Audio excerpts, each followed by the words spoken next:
What's up, guys? Welcome back to another episode of the Rap and Wrestle podcast. You know me, I am Derek. You can follow me on Twitter, Instagram at Derek T. Gambo. You can follow Rap and Wrestle on Instagram, on Twitter at Rap and Wrestle.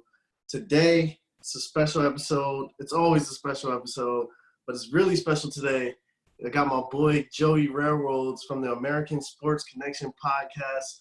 Somebody got a good connection with over, past it's been a couple of years now, a year going into a couple of years now.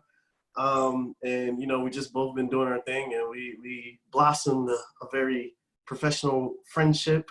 And this is one of my boys, Joey. What's up, man? How you doing? I'm doing good, man. Thanks for having me on. Yeah, bro. I'm glad, we could finally get you on. I know we tried to work out some stuff with like Wrestling IQ 101, but I'm glad, I was able to, get you onto my show, and I definitely appreciate you coming on for sure, man. It's cool to see you branching out, doing your own thing on top of doing the IQ stuff. Yeah, I just, I don't know. I guess quarantine gives us all, it created a lot of creativity in all of us, I would say. We all had to, do different things, and, I thought this would be something that, would be cool, could collide two worlds together. I never got the chance to ask anybody that. From you being on the outside and seeing like, hey, Derek has, a podcast that's rap and wrestling, he's putting it together. Like what do you think of that as like, someone looking on the outside? I find it interesting because it's two worlds that are different but kind of the same in the same sense, because obviously you've seen guys like Snoop come and do their thing, and yeah. I'm sure there's other I'm forgetting. I think didn't 50 do something with wrestling once? He might have. I know. Well, kind of. Maybe Mayweather with it. I know that's his boy. Yeah. I know it's like Snoop. There's like tons of guys. I know like ASAP Rocky freaking had a whole concert like mimic after like rap with a ring, and he was like performing in the ring. So I know it's definitely like they're kind of connected, like you said, definitely connected. But let's talk about this is about you. It's not about me. So let's talk about like how did you become a wrestling fan? Like what got you into this world? I know we all have our own stories. What was yours like? I'm an old head, so I'm going to go way back. It was about, I think it was WrestleMania 5, because if everybody knows if they don't, we're in the Jersey area. That was a really big thing because 5 was at Trump Plaza, I think it was called back then, in Atlantic City. And my dad, I think I was about 5 or 6, tried to get tickets, couldn't get it. And that was Hogan versus Savage in the main event. And that's where it all kind of started for me. Oh man, that's pretty dope to be like, dang, that time that's a good time to be a wrestling fan for sure. Who were some of your favorites during that time? I was a Hogan dude, Hogan guy. I mentioned what happened with WrestleMania 5, but it led to my dad actually taking me to SummerSlam the next year, 90, I think it was. With the main event was Ultimate Warrior and Rick Rude in the cage. Yeah. He was one of my favorites. Hogan, obviously. Even Macho Man, when he was a bad guy, you still liked him. Yeah, no, definitely. How can you not like Macho Man? He's one of the best, man. Definitely, I love that dude. Let's see. So when you decided like you wanted to do your own podcast, you do your thing, what was like that thought process, and what made you like, just get into this area and actually go forth with it? Because there's a lot of guys out there that, they always have these ideas and they love wrestling fans. Wrestling fans, we're probably one of, if not the most passionate fans out of any sports. And what was it for you that said, hey, let me take this serious and let me actually get into it?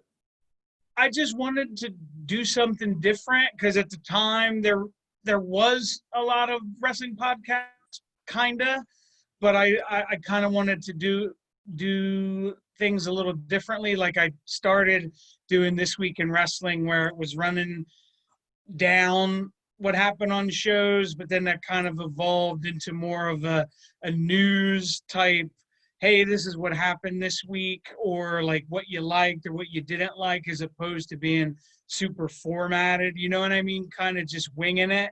Yeah. And I like doing interviews like I'm doing now, talking to you, and just having conversations with people. Once I get to know you, I'm a very talkative person, but it's kind of nerve-wracking at first, to be honest with you, to be like get comfortable around people, because I'm very socially awkward if I'm not like familiar with you. Yeah, yeah. So it is nerve-wracking in that sense. I just wanted to kind of be different. But it's a serious like process on how to do it. Like I'm not good with like designing things, like, logos and stuff like that. So you got to reach out to the right people. It's a lot of work, dude. You know it. Yeah, no, yeah, trust me, I know, man. It's a lot, just from recording, doing the editing. That alone right there is a whole mission itself. And just like you said, the logos, man, trying to make graphics for everything, and it's tough. But hey, I guess only the strong survive when you're doing this, because how many people we've seen start this, and all of us don't survive. Some of us keep going, and some people just they decide to give up. Yeah, they flame out. Mm-hmm. Yeah. So what for you? How was that? What would you say was like the first big guest that you had on, or somebody that you felt like nervous about? I've had a very small interview with this person. It would be Vader. Vader, yeah. Oh wow, that's dope, man. I'll never forget it, because and you'll know who I'm saying. Shout out to Eric Sims. He's a good dude. Yeah. Yeah. I pulled him aside because he was managing or agent or whatever you want to call it for Vader at the time. And I asked him if I could, and he says, I'll let you ask two questions. Oh, You man. can still check it out. It's on the YouTube channel. But Vader, he goes, if you think it's a good idea, Eric, I'll do it. So Eric said, yeah, he's a good kid and all this stuff. Anyway, he was real rough and gruff. He says, all right, let's go do this. Well, I have a digital recorder that I bought at like Best Buy, and it's this little like pocket one you can put in your pocket. And he goes, where's your recording equipment or whatever, real rough and gruff. I said, oh, it's right here. Dude, as soon as I showed it to him, he goes, oh man, that's so cool. And then he was like the nicest person ever. Oh man, see? Oh, that's dope. That's dope, man. Definitely RIP to Vader for sure. Yeah. Definitely one of my favorites when I was a kid, for sure.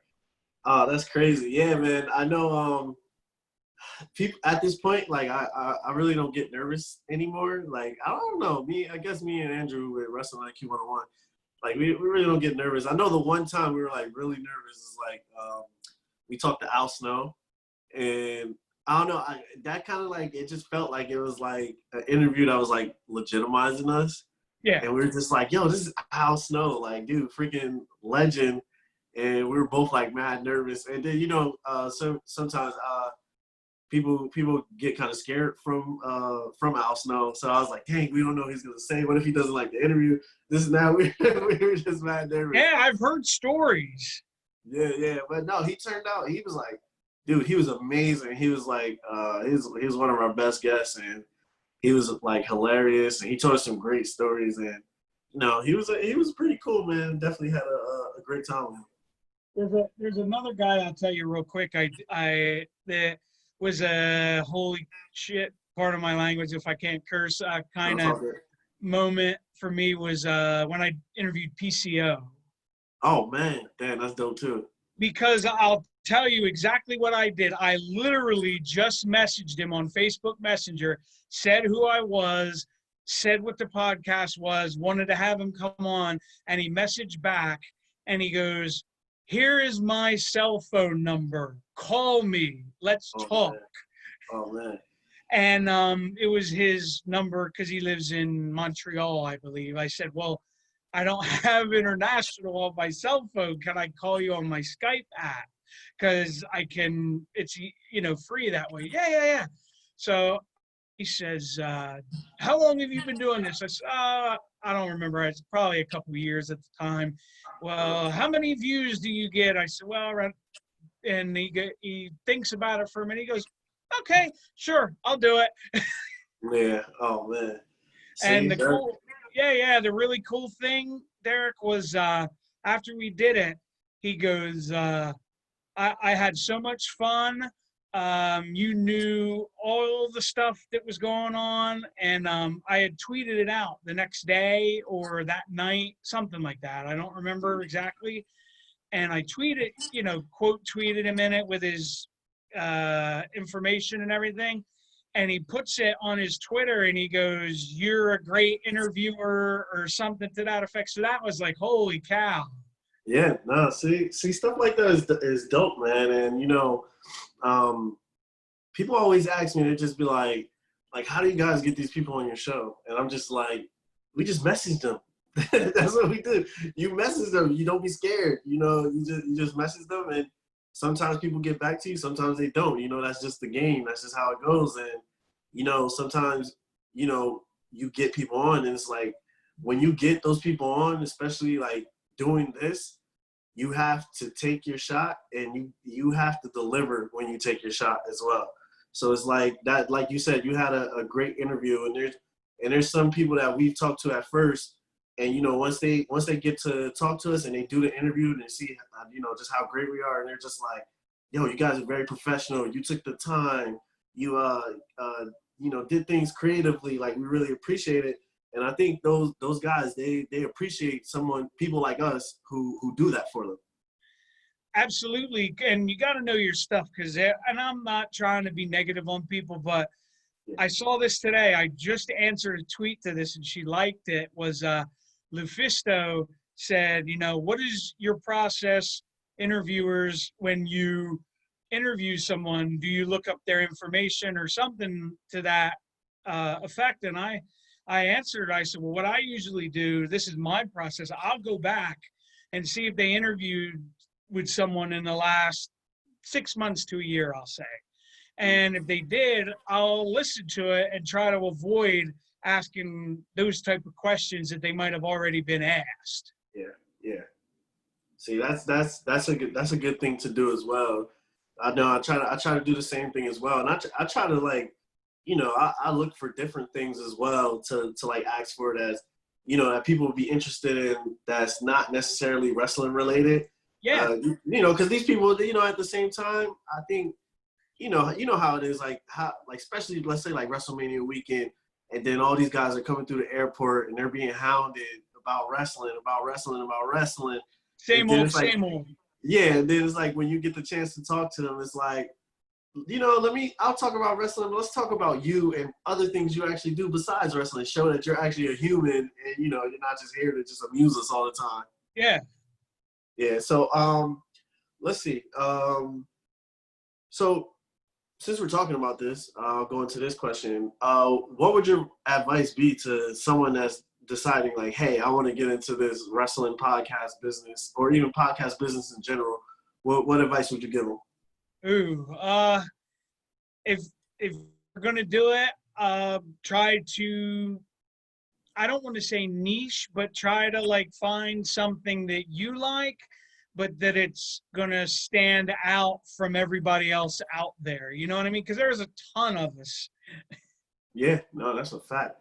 There definitely is a ton of us. And for sure. And just try to find a way to do your thing, and like, because you know what I mean. Like, Derek, you might have your specific thing you do on your show, and like me, or just kind of stand out from the crowd if you can somehow.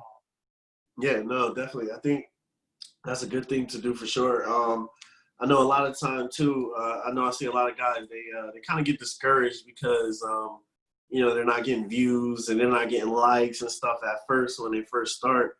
But it's like, it's all about consistency, man. If you just keep pushing through and just keep getting through it, you gotta hit those lows to reach those highs. I'll tell you a quick story, and I haven't told this publicly. And you could get frustrated with things like this, and I'm sure you've had a million stories with talent like this. This was before he broke big and signed with a company that we watch on Wednesday nights. I messaged Darby Allin, tried to get him on the show. And this is no joke, just Facebook message like we're talking right now. So I didn't hear from him, didn't hear from us. Probably didn't work out. One day I get up, because this was when my son was in school. I got up 6:30 in the morning. I checked my messages. He messaged me at 3 or 4 in the morning, and he goes, "Let's do it." And I said, "Okay, great. When, can we do it, or when can I reach you, or whatever?" Never heard anything back. So you could get frustrated with stuff like that, but you got to just kind of keep plugging along. Yeah, no, that's for sure, man. You're gonna get a lot of no's, man, but it's like, just that's life, man. You just gotta keep pushing through it, and if you continue to show consistency and just put out a good product, eventually those guys that you wanted, you'll end up getting those guys. So that's all you gotta do, man. That's definitely all you gotta do. So one thing I know that you do with American Sports Connection podcast, the WWE rewinds. I like that, the rewinds of wrestling. How did that come about, and what is it that you like about doing those type of things?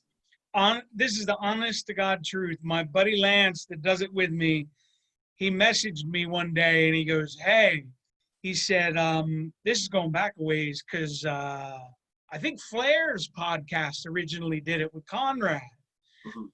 And he goes, "Hey, Flair and Conrad do this thing where they rewatch his old matches before it was called that."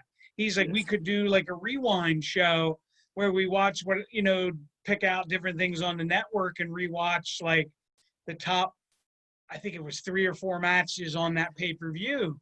Do you think that would be something you'd want to do?" I said, "Yeah, that sounds pretty cool."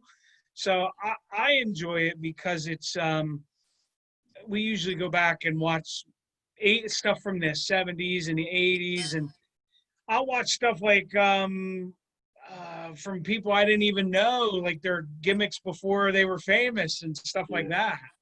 Yeah, see, no, that's always cool. You always learn something with wrestling, man. I remember I went on a binge, and I watched like all the Monday Nitros starting from like the day after Hogan joined the NWO. Oh wow! And I watched every Nitro until I couldn't stand no more, because I'm a huge NWO fan. I mean, you can see that I got the NWO shirt right there hanging. Yeah, I'm a huge NWO fan, and I was like, I wanted to watch the whole, like, just history and watch it all over again. And you just see so many things, and you're like, you just see all these guys that were there with the different gimmicks, like you said. And it's just like, you see at that time where WCW was at, and then I would see like where WWF was at the time. And I was like, geez, man, like it's obvious that they were beating them at that time, because look at the stuff WWF was putting out at the time. Look what WCW was putting out at the time. It was 2 different worlds. It was 2 different worlds. WCW, I'll give them credit for that. WCW was way ahead with where wrestling was going at the time than WWF was, for sure. I'll tell you this. I was always a WWF guy, but what I would do, I would watch the first hour of Nitro from 8 to 9, because that was usually when you got all the cruiserweight matches, which are my favorite. And then I go watch Raw from 9 to 11, and then they had the replay of Nitro at 11. So I would just rewatch it after that. Yeah, no, I did literally like the same thing. And then, because I always remember that they had that first hour, then Raw would start, then I'll be clicking back and forth, and then WCW even made sure they stayed on a couple minutes longer than Raw. Yes. So you would turn back to them and see them at the end. Those guys, man, they were freaking nuts, man.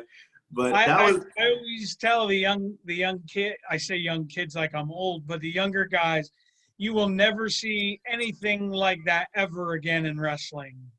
No, yeah, that's crazy, man. To be a wrestling fan and to actually be able to witness all of that was going on at that time, that was the best period in wrestling. If you ask me, I'll say that was the best period of wrestling, and I don't think anything since, before, or after has come close to that time period at all.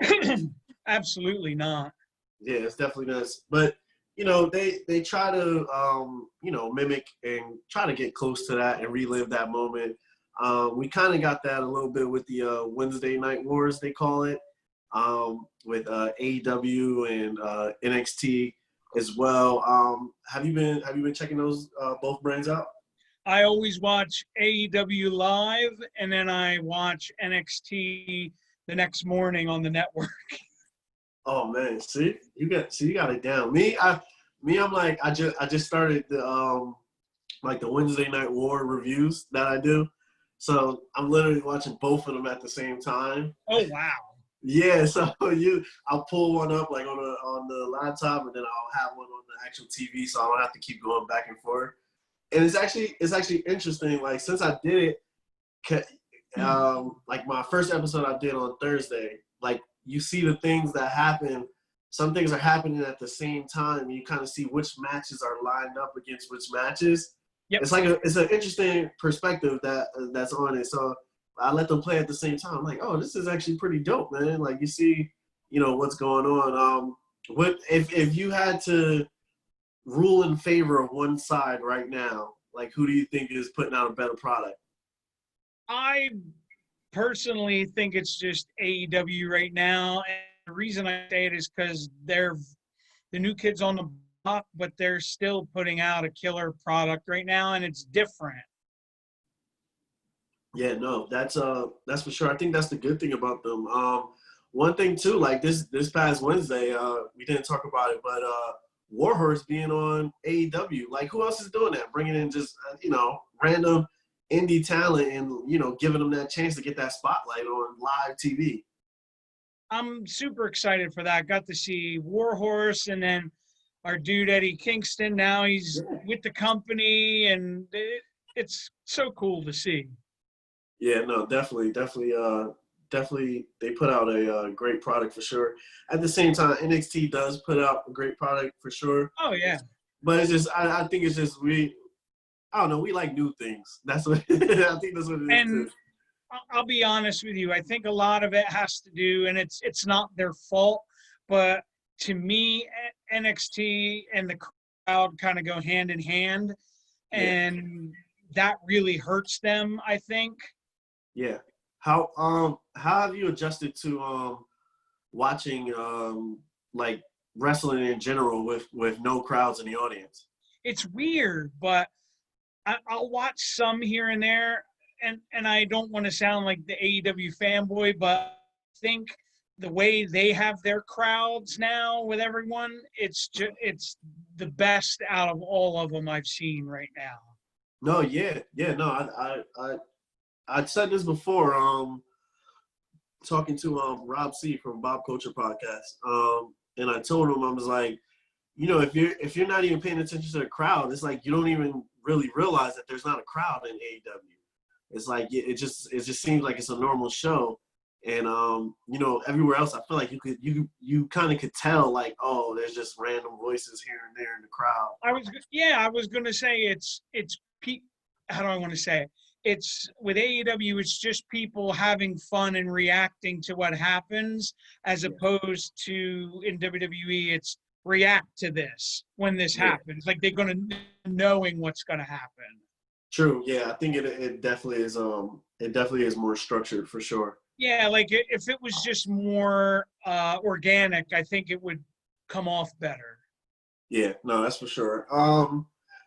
What are let's just say in general, like, you know, just wrestling in general. What are your thoughts about just wrestling today? I know it's a hard time for a lot of companies.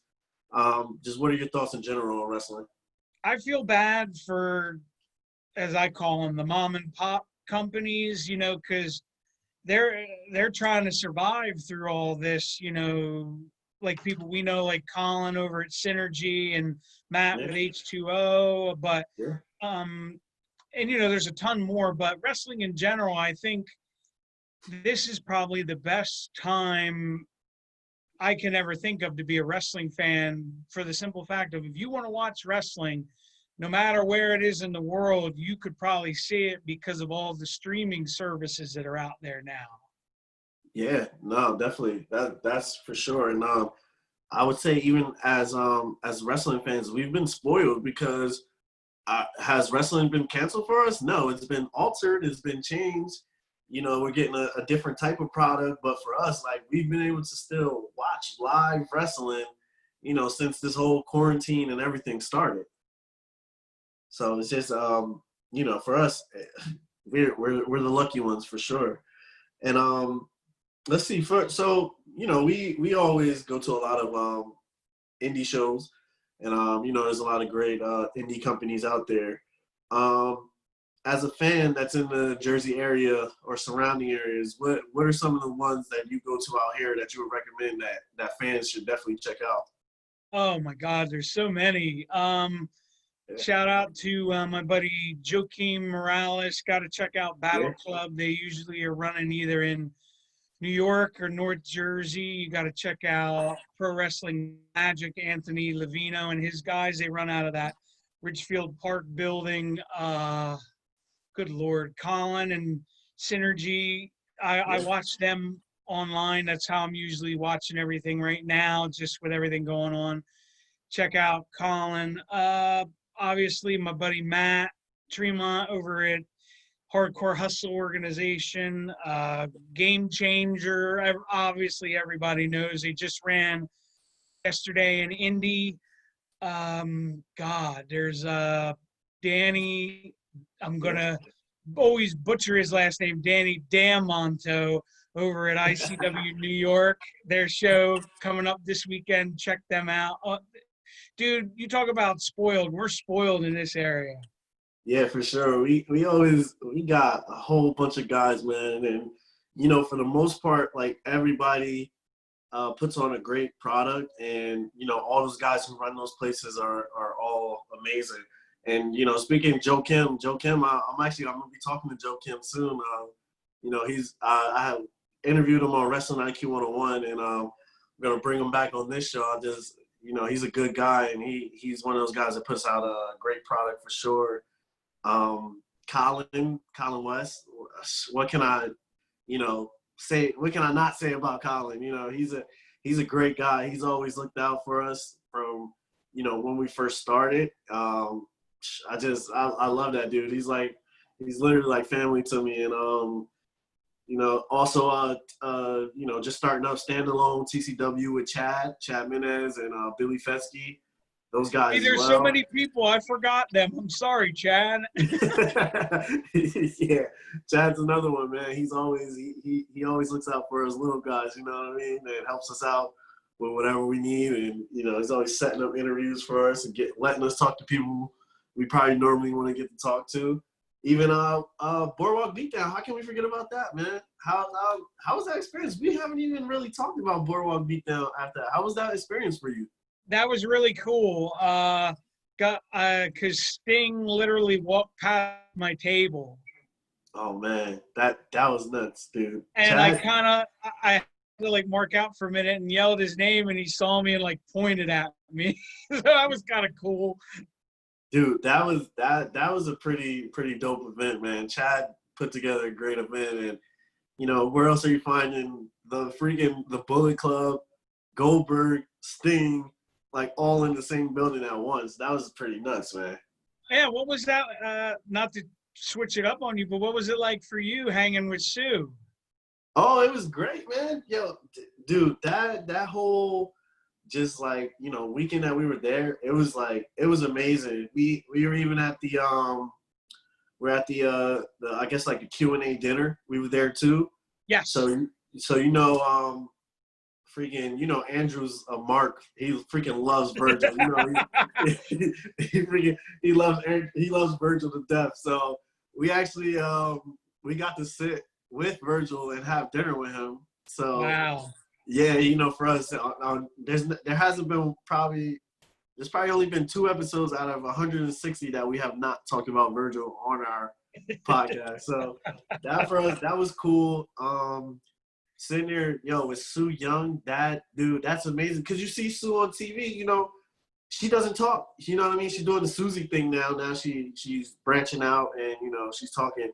But at that time, she was so dope, man. She was so dope. You know how A it good is. person. You never, yeah. She's a very good person. You never know how it's gonna be when you're getting matched up with a wrestler who doesn't know you or whatever, and they're gonna share your table with you. So it was it was dope, man. And she was really cool. A table over, we have Victoria next to us, and then to the right of us, there's another table, and it was Shotzi Blackheart and MJF, both of them before they were even signed. So that was just dope. We got to talk to them too. It was just amazing, bro.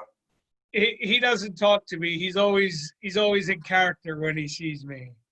It's not just you, man. It's everybody. I'm starting to think Well, that's no, him.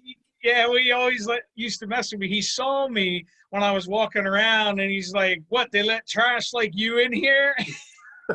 Yo, it's so funny because he's like that all the time that you start to think yo, this is just him. This is just how he is. And you would really think he's a very, very mean person, just all the time. He's hilarious, man. I love him. He's one of the hottest things in wrestling right now too, as well. That was a really cool day because shout out to Kevin Nasta over at Damage 365. Because of him, I got to interview all of Decay that day. Oh, see, that's dope, man. That's definitely dope. Yeah, those guys too. I like their at the time they're stable together. Abyss was cool that whole time. And who we talked to so many people there. We talked to JJ Dillon. We talked to him. I can't even remember the rest, but I know we talked to a good amount of people there. We had a raffle going on there. Right now I have as weird as this is gonna sound, I have a WWE World Championship upstairs that's autographed by Su Yung. I'm probably the only person who has that. I guarantee you nobody else has that, man. Which is that was a cool day because Demolition was there, one of my favorite tag teams as a kid, and I got to talk to Barry Darso for a couple minutes, and I was like, dude, you were like my favorite tag team growing up, and was just telling him I'll never forget it. That first show I ever saw live was SummerSlam 90 when him, Demolition and the Hearts had the 2 out of 3 falls match for the tag titles. Yeah, see, that's a good thing about being a wrestling fan. You get to see these guys and, tell them, everything they meant to you when you were a kid and everything that they did to you. Yeah, I don't think really any other sport really has that accessibility to be able to meet these guys for sure. Let's see. So, we talked about the indie shows that are out here. Who are some of your favorite indie wrestlers that that fans should look at and that we will probably be seeing on TV sooner than later? Well, I was going to say this guy's name, but I forgot he just signed with NXT. Oh man, was your boy Retro AGs. Oh yeah, for sure. So big congrats to him. There's so many out there, right? You're going to probably see Warhorse now. That's one you should really keep an eye on. Yep, definitely. Oh, man. I'm trying to – because there's so many I've seen that you're trying to think of. There's one – you know what? This kid in the next couple years, maybe not even, you're going to see him – well, actually, he's on television. I forgot. Jordan Oliver. Yeah, MLW. Yep. I keep forgetting all these guys are getting scooped up there too. There's one dude I would really like to see. I really like him is Tony Deppen. Go check Tony out. Yeah, see, there's tons out there, man. Every time when anyone says Jordan Oliver, I automatically think of KC Navarro. So because those guys are boys too, and I think KC is going to be. He's going to be amazing, too, and he's going to be on someone's TV somewhere doing amazing things as well. There's one other that just came to my mind. He used to be WWE talent. I think at one time, I really enjoy Shane Mercer. If you could check him out, dude is a monster. Alley Cat. If people aren't familiar, Alley Cat is I think she's mostly in GCW now, but you'll be hearing a lot of her. Check out her stuff. Dude, like you said, the list is endless. Yeah, no, Alley Cat is amazing too. I first saw her at GoPro Wrestling. I was down in your neck of the woods down there, and ever since then I was just like, yo, I like this girl, man. And unfortunately, I believe she got injured in that match as well. But you know, after that, she bounced back, and you know, I've been watching her ever since, and I just like her personality and just her wrestling, and she's a great. I think she'll definitely do good as well, just like you said, for sure. So definitely, so let's see. Since quarantine hit, like what have you been up to? Like what have you been doing? You know, I know it's a different story for everybody, and it's been a different journey for everybody, I guess you could say. So for Joey Railroads, how has quarantine been, and you know, adjusting back to getting to normal life now? Well, quarantine's been an event because, as I'm sure you know, I did schooling with my son from, I think it was February or March till the end of the year. And then he's got, I don't know if they do this with your kids, but they have summer work they have to complete by September. So we've been working on that. And I've just been watching a lot of wrestling and trying to exercise and eat healthier and get in somewhat better shape. No, I hear you on that. I know that. You know, we've been talking about that. Because I'm pushing 40 in a couple years, so I said gotta get that stuff under control. Yeah, no, that's definitely true. You know who when I'm trying to get in shape and I need my motivation, my goal is to look like Ricochet, man. That's my goal. That dude is freaking beast, bro. Well, God bless you. I know it's a hard goal for sure, but that's the one I put up there, you know, metaphorically put on the wall, Yeah. you know, staring. I want to get to that every day. Hey, if that's what, you know, pushes you to exercise and, you know, try and eat healthy, that's awesome, man. Yeah, no, definitely.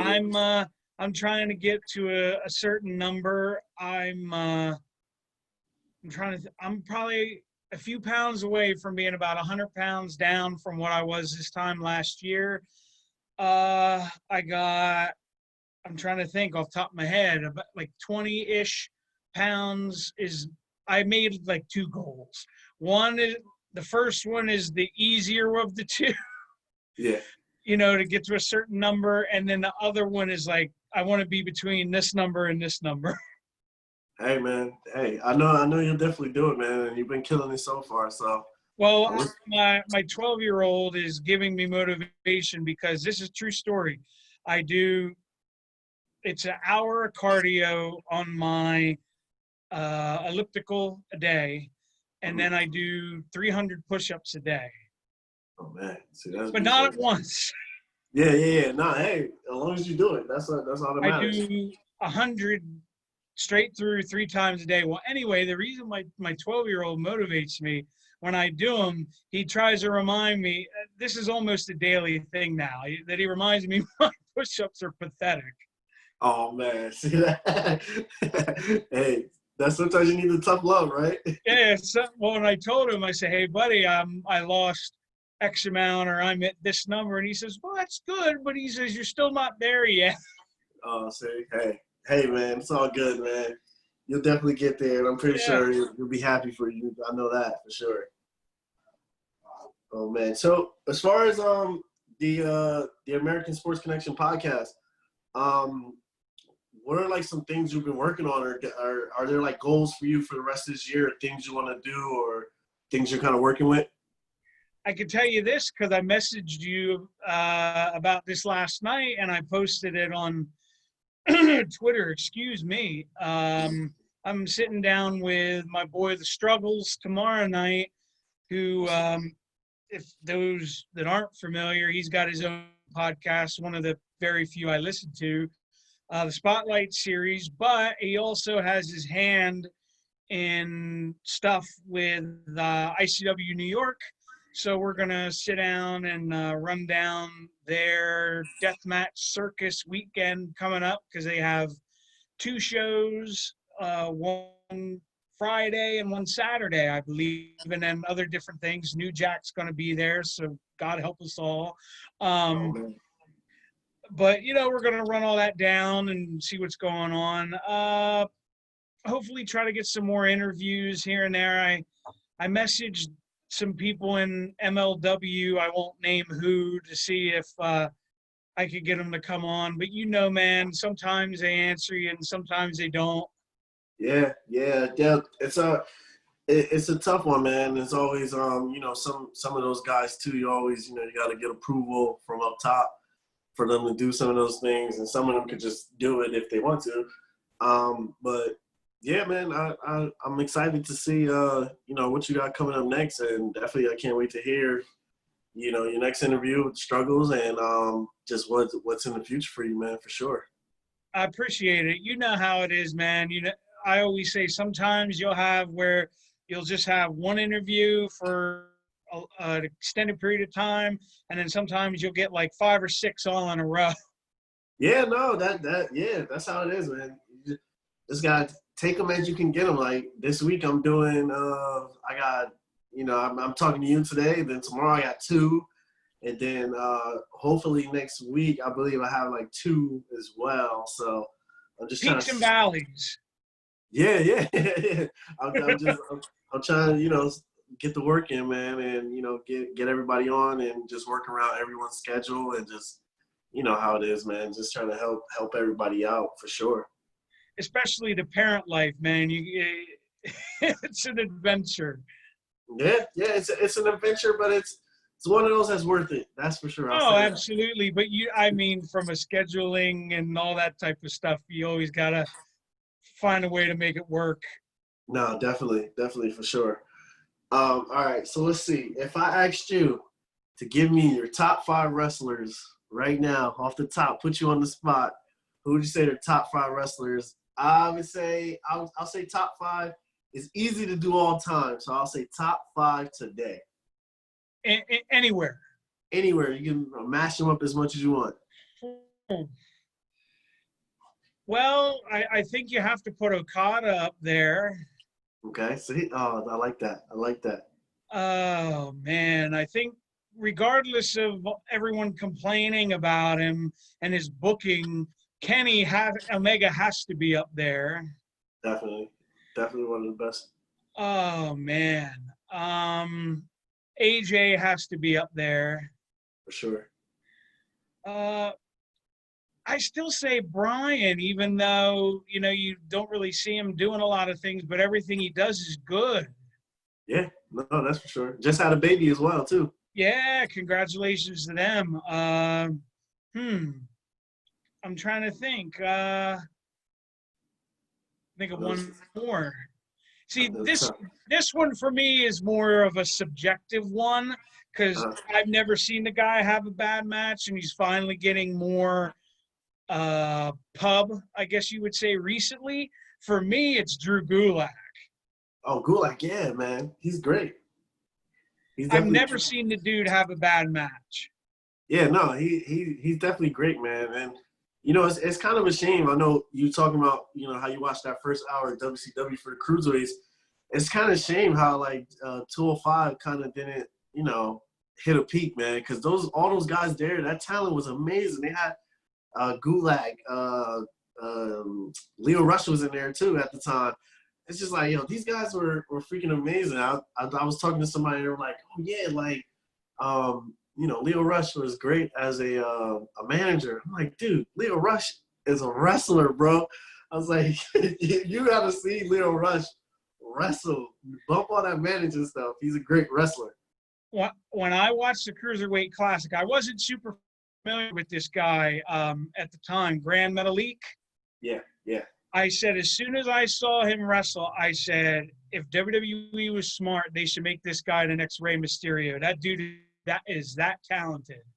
Yeah, man. Those dudes are definitely Definitely good. He's a great one. Oh, man, everybody that was a part of that 205, they're all great, man. And I guess they kind of just branched it into NXT now. So they're all just a part of NXT. But hopefully those guys get their shine, man, and could get back to putting on great matches. Yeah, real quick funny story. I don't know if you ever realized this. One night I'm watching when they still had 205 kind of branded with Raw. This has been a while ago. And Lindsay Dorado comes out, and they go from, and they said he was from Camden, and my head instantly turned, and I was like, "Do what?" Camden. And well, anyway, I don't know if you know this guy. He's a referee. We called him Paul the Package. And I said, Paul, I was watching this, and they said Lindsay Dorado is from Camden, and he goes, "You don't remember who he is, do you?" And I said, "No, there used to be a federation. They're not running anymore in the town over from where I live, but I used to go. This is when I was in my early 20s." And he said he was so-and-so without a mask, and I said, "Oh my God, I knew exactly who he was." Yeah, see, it's always crazy, man, when you find out things like that. So let's see. I also know you're a big sports guy as well, right? Of course, Yeah. obviously, the American Sports Connection podcast. How you feel about like sports opening up right now? I think if it's going to work, the NBA and the NHL are doing it the best way. I think the bubbles are the only way it's going to work. Yeah, no, for sure. It seems to be going good so far for the NBA. The days they've been testing of games, no one's been testing positive. Just got to keep some of those guys from going to the strip club. Yeah, we're looking at you, Lou Williams. Yeah, he went there for the chicken wings. All right. Oh my God. He went to get dinner. All the places you can get dinner, man. He goes to the strip club. That's hilarious. Yeah. I had a conversation with a buddy of mine about this, and it's just my personal opinion. I said that the NBA should have made an example out of him and said, "You can't come back because you're putting everybody else at risk." Yeah, man, that's for sure. It's like I don't know, man. It's like you gotta be smarter with things like this. You know what I mean? Like, what do I want to say? Like, make an example out of someone so that everybody else knows you're not messing around. Yeah, no, I definitely I would have been on board with that. I wouldn't have even been upset if that would have happened. Adam Silver, he's probably trying to be as fair as possible and doesn't want to take a player away from a team where players are barely showing up as it is. Yeah. So I'm pretty sure that's what he looked into it, but I'm pretty sure he talked to Lou Will like, "Yo, bro, like, come on, man. Like, you gotta be serious. You can't be serious right now. Like, what are you doing?" So what about did you see some of these sports? I'm concerned about football, man. I'm not even sure like how they can even do it. It's like it just sounds impossible right now. Yeah, I can't see it happening. I said my big issue would be, and I'm sure you'll probably agree with me when I say this, is how are you going to have teams travel, for example, from the East Coast to the West Coast or vice versa? Yeah. No, that's definitely true. I was just talking to one of my friends about this the other day as well, and I'm like, even if they could do like a bubble tube like type thing, and they maybe they just do like 5 separate locations across the U.S. and certain teams go to certain ones.